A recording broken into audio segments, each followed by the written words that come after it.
प्रिय भक्तजनों, आप सबका एक बार फिर से स्वागत है श्री गोरखनाथ चरित्र भाग 16 में। आज का विषय है राजकुमारी सीरियल से श्री जाहरवीर गोगा जी का विवाह।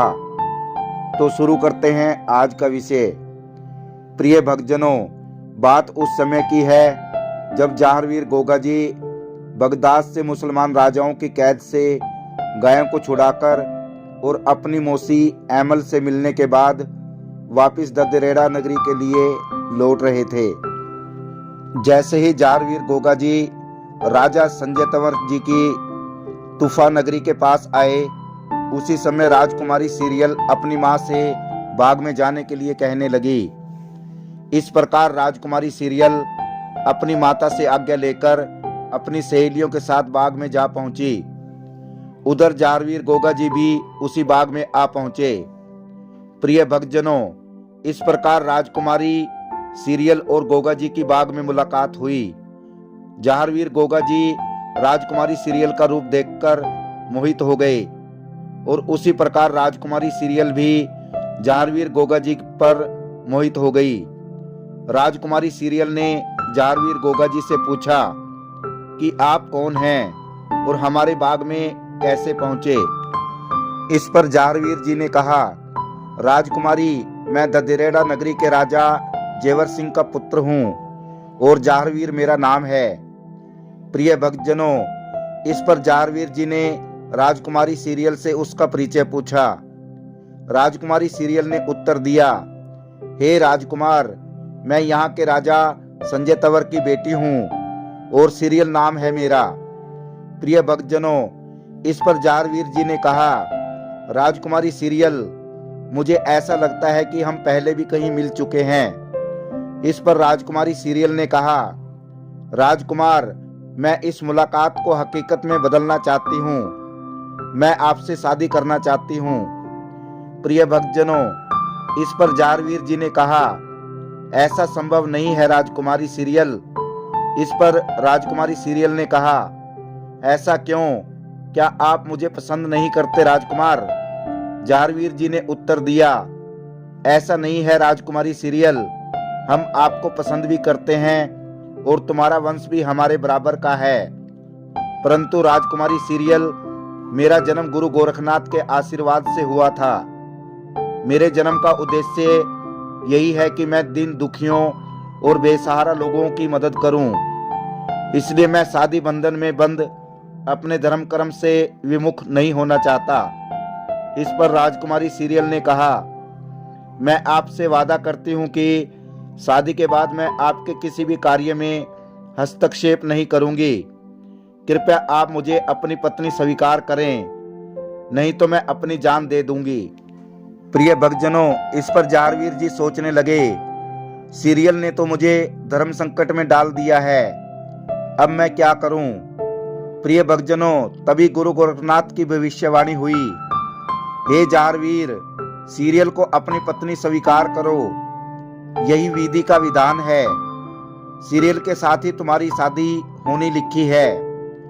प्रिय भक्तजनों, इस प्रकार जाहरवीर जी ने राजकुमारी सीरियल को अंगूठी पहनाकर कहा, मैं बागड़ का राजकुमार आपको अपनी रानी स्वीकार करता हूँ।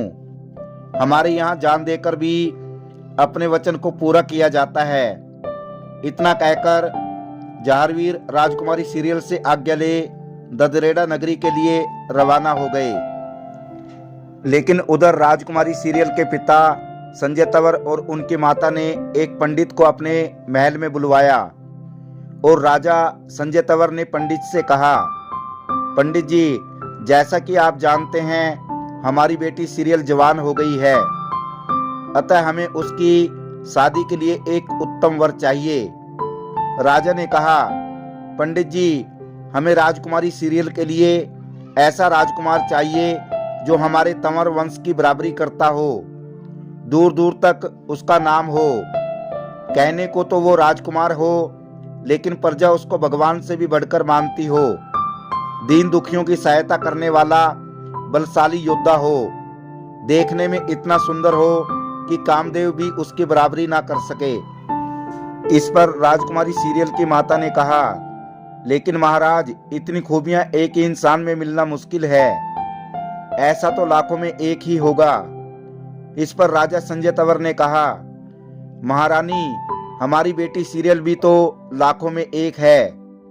हम अपनी बेटी की शादी उसी व्यक्ति से करेंगे जिसमें ये सभी गुण मौजूद होंगे। और राजा ने पंडित से कहा, पंडित जी, आप जाइए और हमारी बेटी सीरियल के लिए ऐसा ही वर तलाश कीजिए। प्रिय भक्तजनों, इस प्रकार राजा संजय तंवर की आज्ञा ले पंडित जी राजकुमारी सीरियल के लिए उत्तम वर ढूंढने में लग गए। प्रिय भक्तजनों, उधर जारवीर जी अपनी नगरी ददरेड़ा में पहुंचे और अपनी माता रानी बाछल को प्रणाम किया। रानी बाछल ने जारवीर से पूछा, बेटा जारवीर, तुम बगदाद से आ गए, परंतु तुम्हारी मौसियां एमल और विमल कहाँ हैं? तुम उनको साथ में लेकर क्यों नहीं आए? इस पर जारवीर ने कहा, माताजी, मेरी मौसी विमल की मृत्यु हो चुकी है और मौसी एमल ने मेरे साथ आने से इनकार कर दिया। प्रिय भक्तजनों, इस पर जारवीर जी ने पूछा, माता, मुझे आप ये बताएं कि अपने महल में ये सन्नाटा क्यों है और आपने ये सफेद साड़ी क्यों पहन रखी है? इस पर महारानी बाछल ने उत्तर दिया, बेटा जारवीर, तुमने आने में बहुत देर कर दी। तुम्हारे जाने के बाद तुम्हारे पिता महाराज जेवर सिंह का लंबी बीमारी के बाद देहांत हो गया। प्रिय भक्तजनों, ऐसा सुनकर जारवीर जी को बहुत बड़ा झटका लगा और वो रोते हुए अपनी माँ से कहने लगे, माताजी, कह दो यह सब झूठ है, ऐसा नहीं हो सकता। इस पर रानी बाछल ने कहा, बेटा जारवीर, यह सत्य है, होनी को कौन टाल सकता है? इस पर जारवीर ने कहा, मैं भी कितना अभागा हूँ कि अंतिम क्षणों में मैं अपने पिता की सेवा नहीं कर पाया और उनके अंतिम दर्शन भी नहीं कर पाया। मुझे बगदाद नहीं जाना चाहिए था माताजी। इस पर रानी बाछल ने कहा, बेटा जारवीर, तुम एक क्षत्रिय हो, ऐसे रोना तुम्हें शोभा नहीं देता। यदि तुम इस प्रकार हिम्मत हार जाओगे तो हमारा और इस प्रजा का क्या होगा? बेटा जारवीर, हिम्मत रखो, सब ठीक हो जाएगा। प्रिय भक्तजनों, इस प्रकार राजा जेवर सिंह की मृत्यु को काफी समय बीत गया। एक दिन रानी बाछल जारवीर से बोली, बेटा, तुम्हारे पिताजी की मृत्यु को काफी समय बीत गया और उसी समय से ददरेड़ा की राजगद्दी खाली पड़ी है। मैं चाहती हूं कि तुम इस राजगद्दी को संभालो और प्रजा की सेवा करो। इस पर जारवीर जी बोले, माताजी, प्रजा की सेवा तो मैं ऐसे भी कर रहा हूं, तो राजगद्दी पर बैठने की क्या आवश्यकता है? मैं इस राजगद्दी और राजपाठों के काम में नहीं पड़ना चाहता। इस पर रानी बाछल ने कहा, नहीं बेटा, राजगद्दी पर बैठकर ही तुम प्रजा की सेवा का उत्तरदायित्व भली भांति निभा सकते हो। प्रिय भक्तजनों, रानी बाछल के काफी समझाने के बाद जारवीर जी ने अंततः राजगद्दी को संभालना स्वीकार कर ही लिया और अगले ही दिन संपूर्ण रीति रिवाज के साथ जारवीर जी का राज्य अभिषेक करवा दिया गया और उन्होंने ददरेड़ा नगरी की सुरक्षा का और प्रजा के लालन पालन का प्रण ले लिया। प्रिय भक्तजनों, इस प्रकार दिन पर दिन बीतते चले गए और उधर राजकुमारी सीरियल जारवीर का लंबा इंतजार करने से उदास रहने लगी और सोचने लगी, क्या बात है जारवीर जी, क्या आप अपनी दी हुई कसम भूल गए? तुम्हारे इंतजार में कई महीने बीत गए। यदि आपको आना ही नहीं था तो आपने हमें अपनी पत्नी स्वीकारा ही क्यों? फिर एक दिन राजकुमारी सीरियल की माता ने सीरियल से उसकी उदासी के बारे में पूछा तो राजकुमारी सीरियल ने अपनी माता को जारवीर के बारे में और अंगूठी दिखाते हुए कहा, माताजी, जारवीर जी मुझे अपने बाग में मिले थे और ये अंगूठी देकर उन्होंने मुझे अपनी पत्नी स्वीकार किया था। इस पर राजकुमारी सीरियल की माता ने पूछा, ये जारवीर कौन है?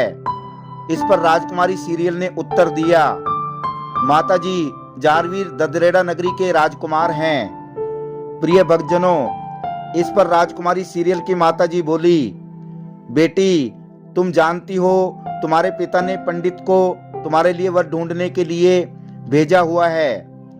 यदि पंडित ने तुम्हारा वर ढूंढकर उसको तुम्हारा टीका दे दिया फिर हम भी मजबूर हो जाएंगे बेटा। ये तुमने क्या कर दिया सीरियल। इस पर राजकुमारी सीरियल बोली, माताजी मुझे गुरु गोरखनाथ पर पूरा भरोसा है, ऐसा कुछ नहीं होगा।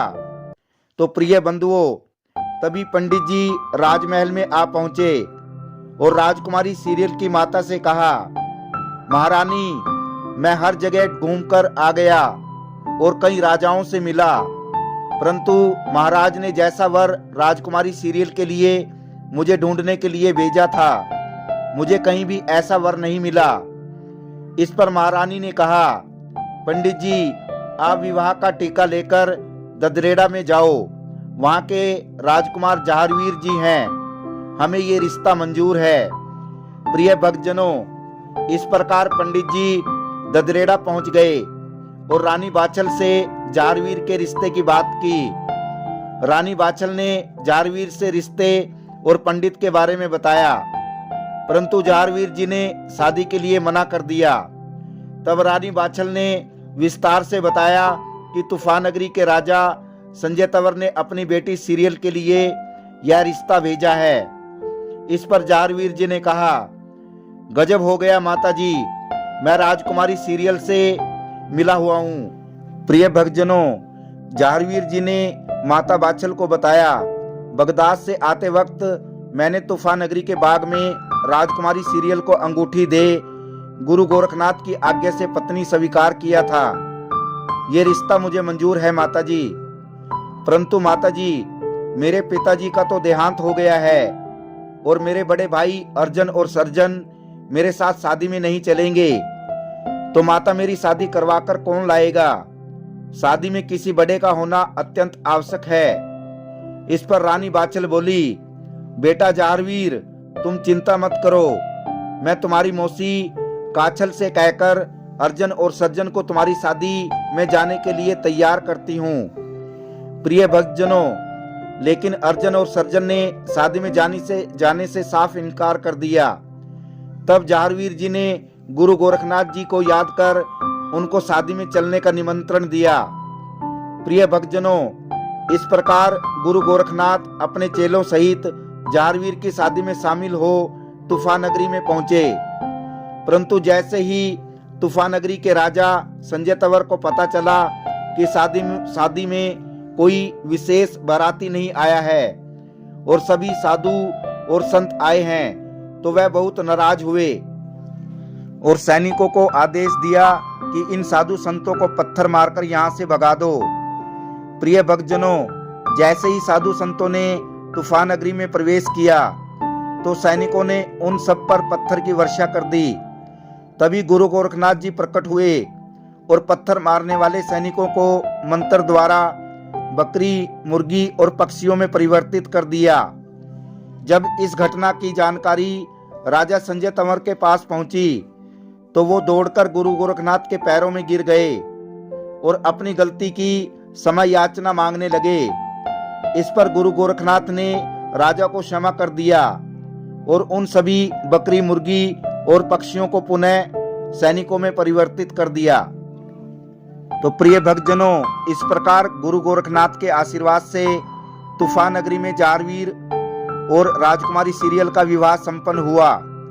तो प्रिय भक्तजनों, ये था श्री गोरखनाथ चरित्र भाग 16। यदि ये वीडियो आपको पसंद आया हो तो वीडियो को शेयर करना और चैनल को सब्सक्राइब करना। आप सभी दर्शकों का धन्यवाद। जय श्री गोरखनाथ और जय श्री गोगा जी।